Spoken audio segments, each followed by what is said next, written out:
Hey guys, welcome to your best resource on everything sales and marketing. My name is Pritesh Saveri and I create educational videos for youngsters like you to upskill them. There are a lot of questions that youngsters ask when it comes to social media. What are some of these questions? Let us discuss them here and clarify them. One of them, what is meant by social media marketing? Social media marketing means using social media networks or channels to engage with current customers or convert prospective customers. It also means increasing brand awareness and sharing the brand communication with its audience. What are some of the examples of social media marketing? So many brands that are doing exceedingly well when it comes to social media.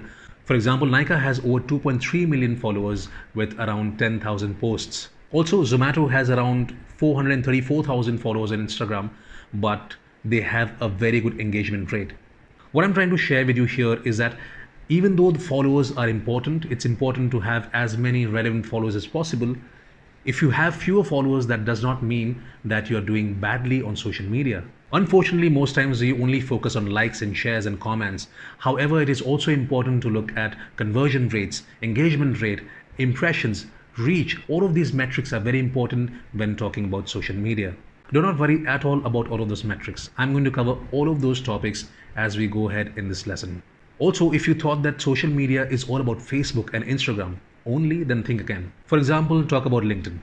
Larsen and Toubro company has over 23 lakh followers on that platform alone. This is where the company gets to engage with its employees as well as outsiders who seek to get more information about the company, their updates. Another very important platform is Twitter. Anand Mahindra, who is the chairman of the Mahindra Group, has over 8 million followers on Twitter and he engages with them every day. In short, my message to you is that there are so many platforms out there, both for individuals as well as companies. If you are a company who wants to sell your product or service, if you are a freelancer who wants to sell your skills, then you should find out the relevant platform and target those platforms. Do not forget that as you interact with your audience on any of these platforms, make sure that you are educating, informing, and sharing exciting updates with your audience all the time. What are some of the skills needed to be in social media marketing? The number one skill that you need to be good in social media is copywriting. Writing a great copy or a content consistently is a skill in itself. Instead of asking questions like, why am I not getting likes and shares? Ask yourself this question, are my posts worthy of likes and shares? So here's what I want you to do. After you finish this particular lesson, I want you to find time, go to your social media handles and maybe update the description of your profiles and also tweak your posts here and there. See what you have done so far. Identify what can be done better, make those changes. The second most important skill in social media marketing is curating and creating content. You should really spend some time to learn how to craft compelling content on your social media on an everyday basis. As per a study done by HubSpot on content marketing, there are three kinds of posts that will dominate the content marketing space. Number one, social media posts. Number two, video content. And number three, news information. So by leveraging your social media skills, you will already be ahead of your game. So start right away. Skill number three, adapt and learn. Social media trends change rapidly every day. They are as dynamic as the mood of your audience. If you think that you've understood your social media game and if you just sit on what you have learned, you will not succeed in social media for sure. Make sure you're always on your toes and you're listening and you're observing all the current trends in the social media space. Then immediately adapt and learn and modify your strategy so that you get maximum impact on your handles. Fourth very important skill, planning and scheduling. If you see one thing that is common with all the social media platforms is consistency.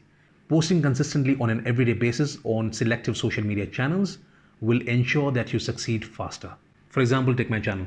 I've said I'm going to post one video on every Tuesday. What if I do not post and skip one Tuesday? So now if I missed one of the Tuesdays and do not post one entire week, how would my audience feel? You should never leave your audience hanging waiting for your content. Make sure you're consistent and deliver on your promise. This is where planning and scheduling your social media content becomes very important. Now imagine you have at least 3 to 4 social media handles. You're talking about Facebook, Instagram, LinkedIn, and Twitter. Now imagine if you go to all of these social media channels on an everyday basis for the next 365 days to post content. Wouldn't you want to tear your hair? There are so many platforms out there that can help you with your planning and scheduling of your social media posts. On a previous video, I remember I spoke to you about Hootsuite that allows you to post as much content as you want throughout the year on at least 10 social media platforms. I would really want you to do your own research and find out what really works best for you and go ahead with one of those publishing tools.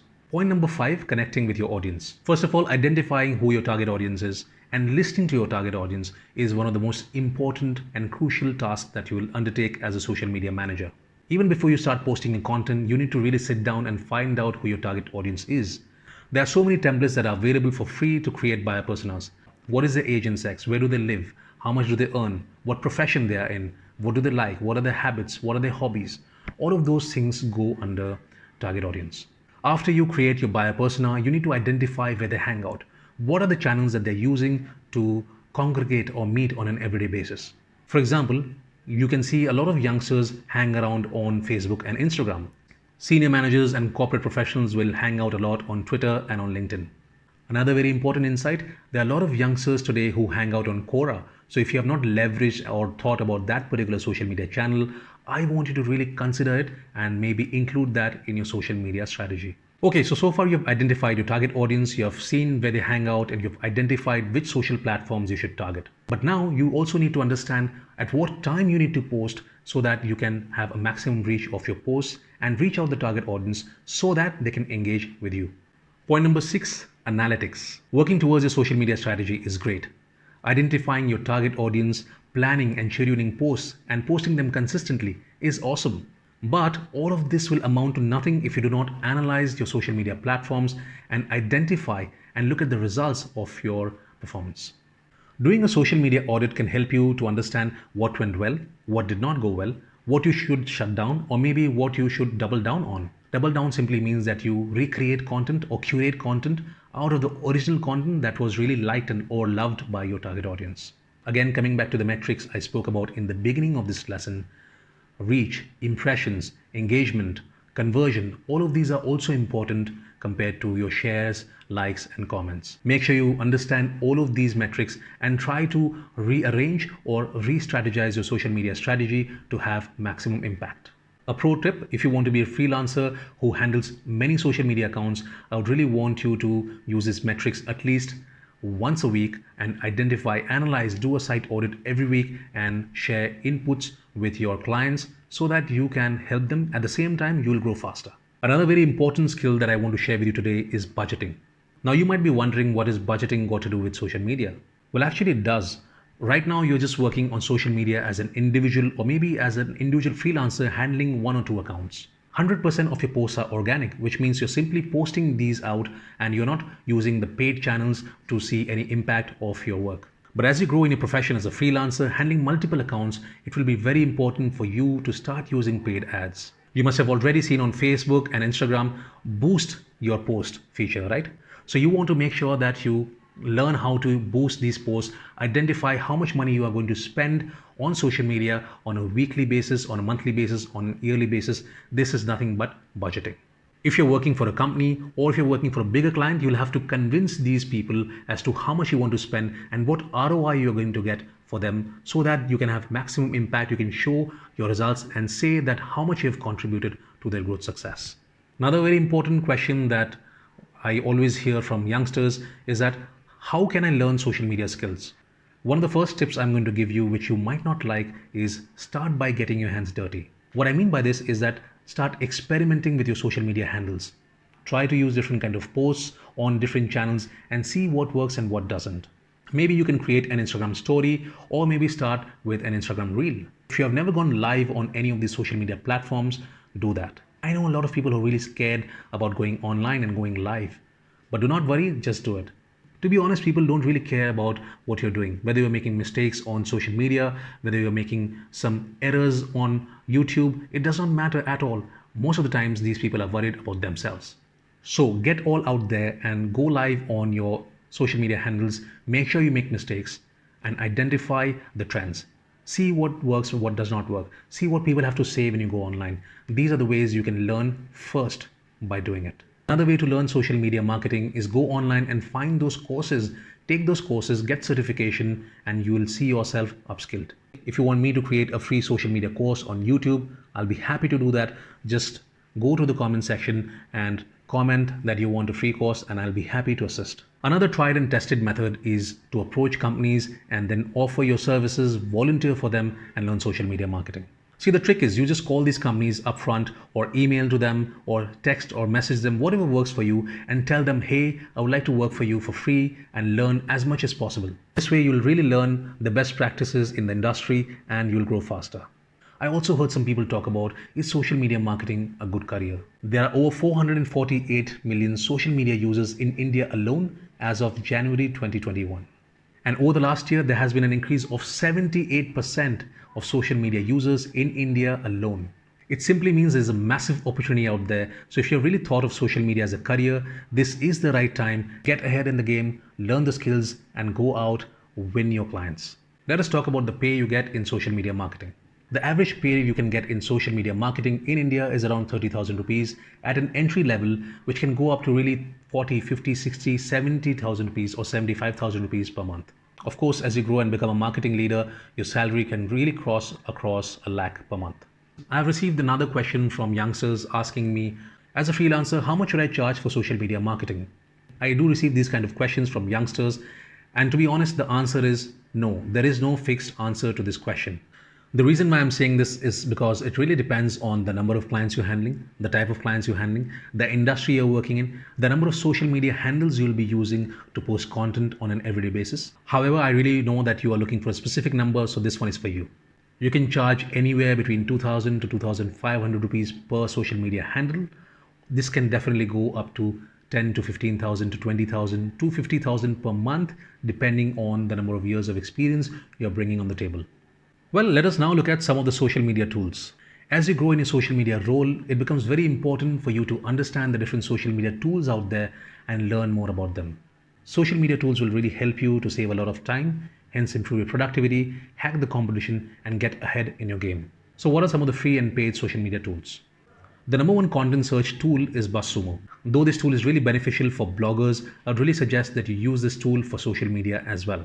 Not only does the tool give you information on the current trends, but it also gives you information on your account's performance as well. It also shares with you some of the gaps that you can fill and get ahead in the game. So I really suggest that you go for the 7-day trial period. If you do not like what you see, then you can always cancel in time and get the refund.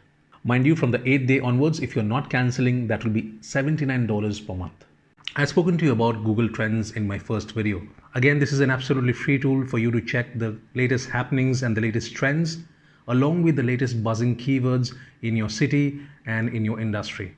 Companies constantly use Google Trends and modify their content strategy accordingly. Also, a word of advice, do not forget to check the volume on each of these keywords that you are trying to rank for.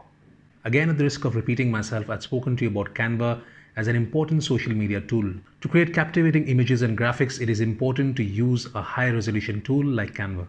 This is all the more important if you're using Canva for visual platforms like Pinterest and Instagram. Again, one of the important free tools that you can use is analytics for Instagram, Facebook, as well as Twitter. You get valuable information when you check the insights feature of these platforms. For example, what is the best time of the day to post your content?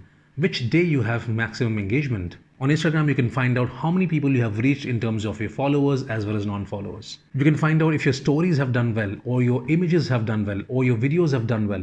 As you grow your audience on these platforms, you can get a good hand of your audience breakdown. While on Twitter, it is easy to get access to analytics tool, it is very important for you to go to Instagram and change your profile from individual to business profile. For Facebook, you must have a Facebook page to get complete array of business tools. Under the business suite feature, Facebook has launched a combined dashboard for Facebook as well as Instagram. I want you to keep an eye and constantly look for free tools that are available at your disposal to start using. Most of the paid tools also give you a complimentary trial for either 7 days to 15 days up to 28 days. So do not worry and make sure that you utilize those days and cancel on time so as not to get charged. So what is a social media strategy? Well, a social media strategy is nothing but a comprehensive document which holds the social media goals, the tactics that you're going to employ to achieve those goals, and the performance metrics that measure as to what went well and what did not. Remember, in the beginning of this lesson, I had said I'm going to share with you all the information about all the metrics that you use in your social media reporting. The first one is impressions. Impressions are nothing but the number of times your post can appear on a timeline. Reach is nothing but the number of unique users who have seen your content. Engagement. Engagement simply means the number of times people have engaged with your post and content. It could be likes, shares, comments, as well as mentions. Mention is nothing but the number of times your brand has been mentioned on a social media platform. Another very important metric, especially if you're joining an organization as a social media manager, is share of voice. Think of share of voice as market share. How much of the market share is represented by your business? Similarly, your share of voice is nothing but how many times your customers or potential customers are talking about your brand compared to the competition. To explain this concept in a simple manner, let's say you're a florist. In your city and in your area, there are at least 4 other florists whom you consider as competition. So let's say there are total 5 florists in the city that comprises of 100% of share of voice in the market. So now let's say there's a buzz on the social media platforms about florists in the city. The number of times your brand is mentioned on social media compared to all of your competition is nothing but your share of voice. So someone talks about your brand 20 times out of 100 and 80 times about the competition, your share of voice is nothing but 20%. Another very important metric you want to consider is referrals. Eventually, whatever be your social media marketing strategy, you want to make sure that you route all your customers to your website.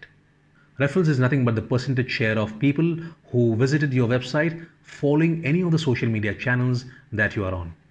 Where do you get such information? Well, such information is available on Google Analytics. Last but not the least, another important concept is conversions. Out of the entire audience population that visits your website and your content online, the number of people who actually end up buying your content, your products or services is nothing but conversion. So for example, if 20 people buy your products or services out of a group of 100 people in your audience, you have a 20% conversion rate. So that was the end of a mini topic about the different metrics on social media. Coming back to our question, how do you create a social media strategy? To create a social media strategy, you need to follow something known as the AIDA model. AIDA is nothing but awareness, interest, desire, and action. So if you're working for a client who is very new on social media platforms, you want to make sure that the brand gets awareness in the first stage. Brand awareness metrics are nothing but your engagement rate, which is shares, likes, and comments. If you're working for a mid-scale company or client, you already have some audience base. You want to make sure you maintain that interest by creating engaging content on the social media platforms.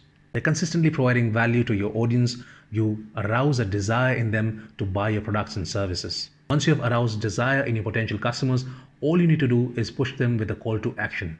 Call to action could be just asking them to make a purchase of your products or services and showing them the value they would get if they made the purchase today. One of the pro tips that I'll give you in your social media strategy is to follow the 80-20 rule. 80% of the times you should create posts that are either entertaining, informing, or educating. The remainder of the 20% you can spend in directly promoting your products and services on your social media platforms. Once you grow into your role as a social media marketer, you can start following the rule of thirds. So what is this rule of thirds in social media marketing? Well, 1/3 of the time you'll create posts that add value to the customers. Another third of the time you'll interact with your potential audience and customers. And the last third, but not the least, is you'll promote your products and services directly to your target audience. The last social media strategy, yet the most crucial one, is to follow your competition. Identify what your competition is doing, which social media platforms they're using, which social media platforms they're ignoring. Maybe there's a possibility for you to leverage on those social media platforms. What are the types of hashtags they're using? What kind of content they're creating? Are they creating videos? Are they creating stories? Are they focusing on reels? How about checking your competition and their followers? Take special note of all the posts where your competition followers are interacting directly with your competition. Well, these are the social media marketing strategies that you should follow if you're a freelancer or you're just getting into your role. Well, that's about it. I really hope you enjoyed this lesson. I really hope it added value to your learning. And if you liked what you saw, then I really suggest that you subscribe to the channel right now and hit the notification bell icon. Do not forget to give this video a thumbs up and comment in the section in terms of what you liked the best. I'll see you in the next one. Adios.